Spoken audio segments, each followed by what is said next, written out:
Camille n'aurait jamais pensé que sa vie, qu'elle croyait solide comme un rocher, pouvait basculer à cause d'un simple bijou.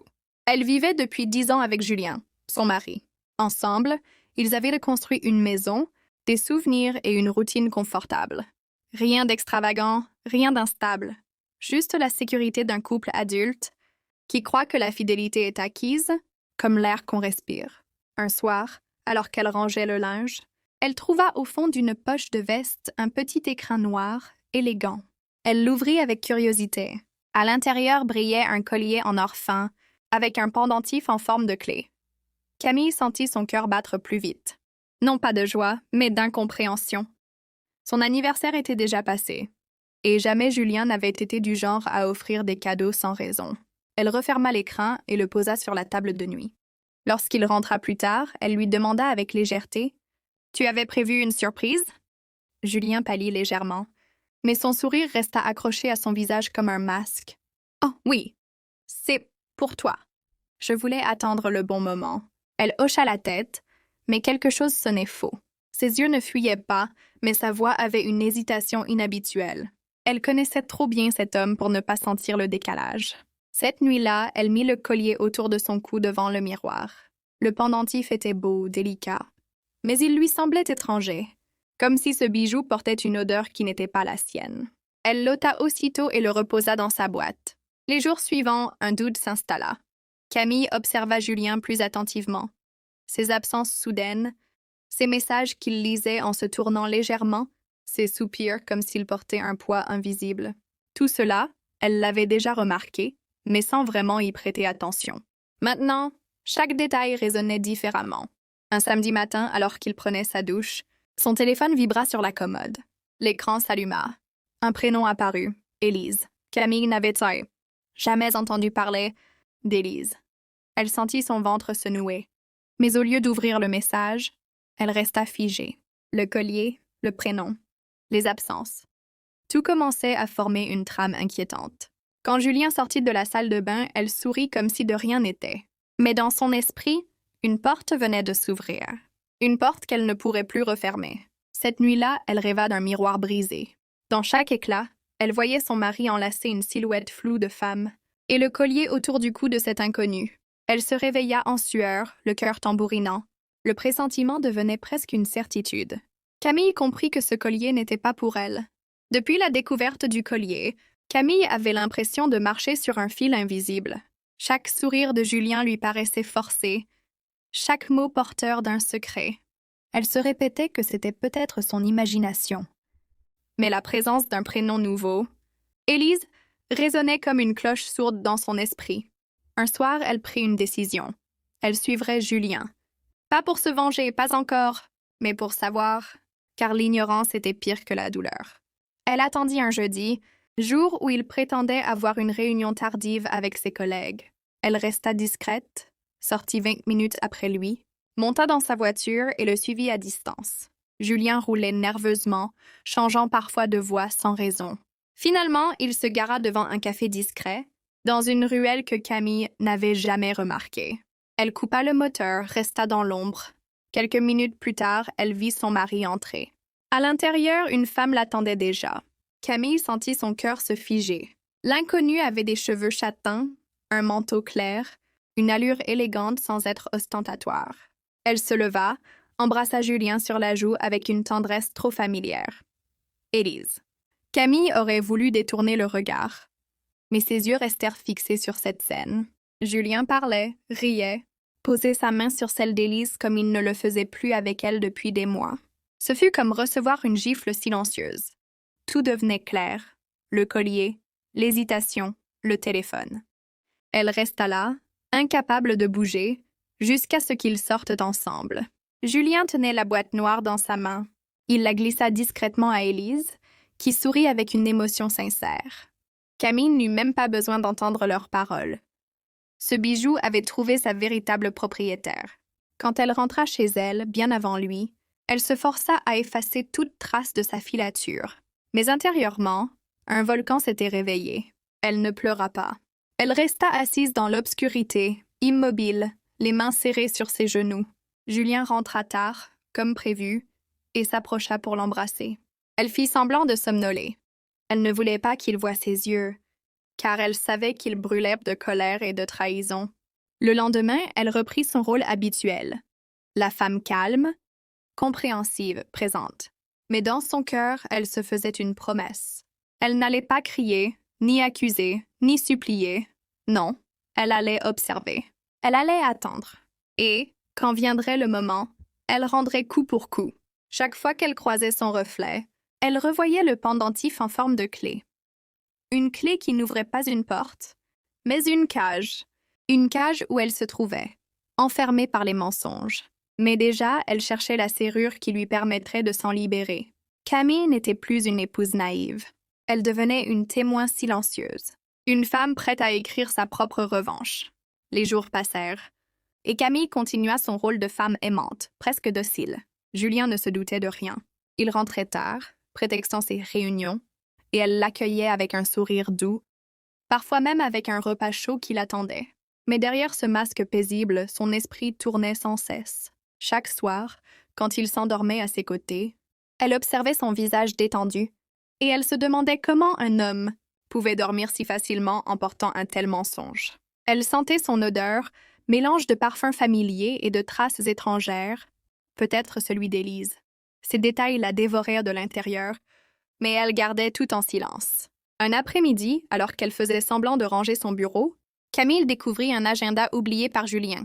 Ses mains tremblaient quand elle tourna les pages. Plusieurs rendez-vous étaient marqués, avec un simple prénom. Élise. Elle eut un rictus amer. Il ne cherchait même plus à cacher cette liaison, pas dans ses propres affaires du moins. Mais ce qui la frappa le plus, c'était une note griffonnée au crayon, presque effacée. Choisir entre les deux. Son cœur se serra. Était-elle en train de perdre son mari définitivement? Était-il en train de peser sa vie comme on pèse une balance commerciale? Camille sentit un mélange de rage et de fierté blessée. Comment osait-il mettre son mariage, leurs 10 années ensemble, dans une balance avec une étrangère? Le soir venu, elle fit comme si de rien n'était. Mais elle décida de tester Julien. Pendant le dîner, elle lui demanda « Et si un jour tu devais choisir entre deux chemins, que ferais-tu » Il leva les yeux, surpris. Puis il sourit nerveusement. « Ça dépend. Choisir quoi ?»« Je ne sais pas, » répondit-elle doucement. « Entre deux personnes, par exemple. » Julien éclata de rire, un rire forcé qui sonnait faux. « Tu as trop d'imagination, Camille. » Mais elle vit son regard fuir. Juste un instant. Et ce petit instant fut une confirmation plus forte que... Les jours suivants, Camille décida de se rapprocher d'Élise. Elle chercha sur les réseaux sociaux, fouilla patiemment. Finalement, elle la trouva. Une femme cultivée, professeure de piano, passionnée de voyage. Sur certaines photos, Camille aperçut le collier autour de son cou, celui qu'elle avait découvert par hasard. Cette vision la transperça comme une lame. Mais au lieu de pleurer, elle eut une idée. Si Julien voulait jouer avec les apparences, alors elle aussi pouvait porter un masque. Elle commença à soigner davantage son image, à sortir plus souvent seule, à se montrer mystérieuse. Julien la regardait avec curiosité, presque avec inquiétude. « Tu as changé, lui dit-il un soir. « Peut-être, » répondit-elle avec un léger sourire. Dans le miroir, elle ne voyait plus une femme trahie. Elle voyait une femme qui préparait le terrain, car elle savait que, tôt ou tard, Julien tomberait dans le piège de ses propres mensonges. Et alors, elle serait prête. Camille avait désormais un plan.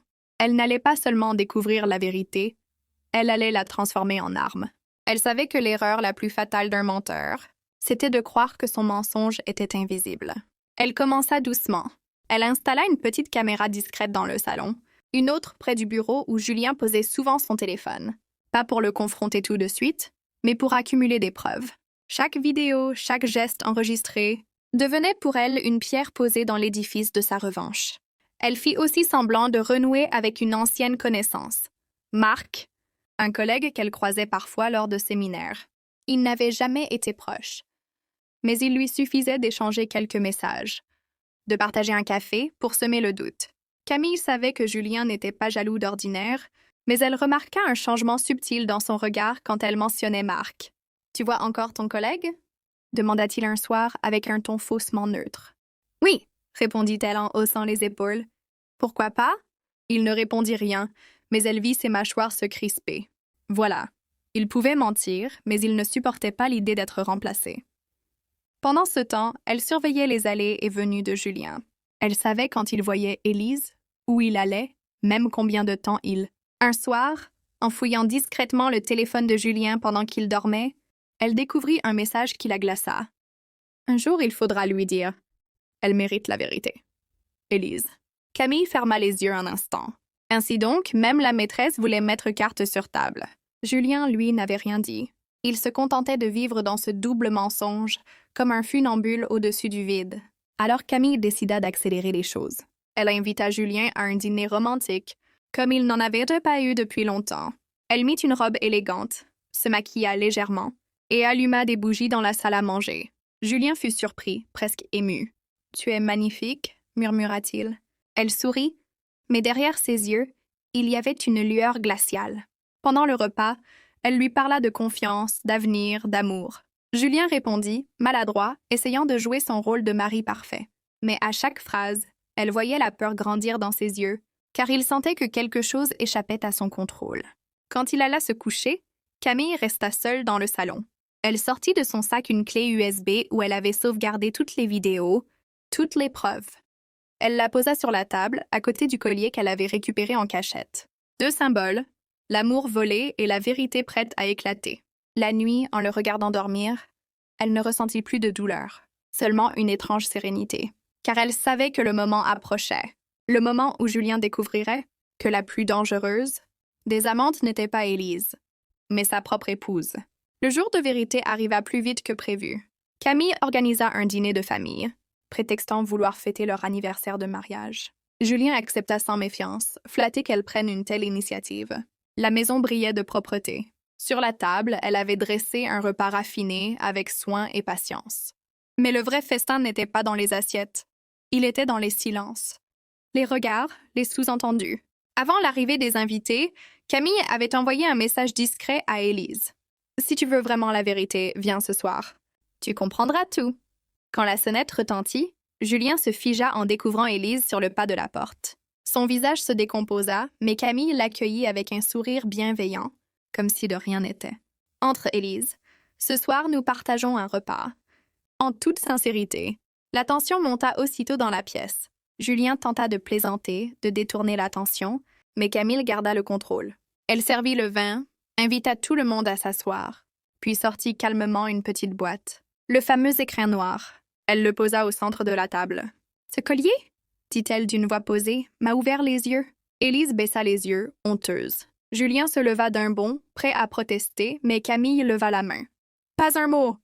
Tu n'as plus le droit au silence. » Elle sortit ensuite la clé USB et la posa à côté du collier. « Ici, j'ai tout enregistré. Tes mensonges, tes absences, tes gestes. J'aurais pu crier, pleurer, mais j'ai choisi d'attendre.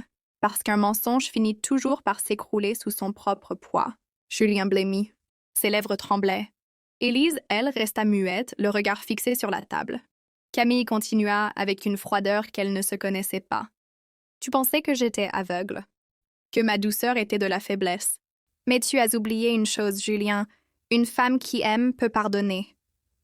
Mais une femme trahie n'oublie jamais. » Le silence fut lourd, presque étouffant.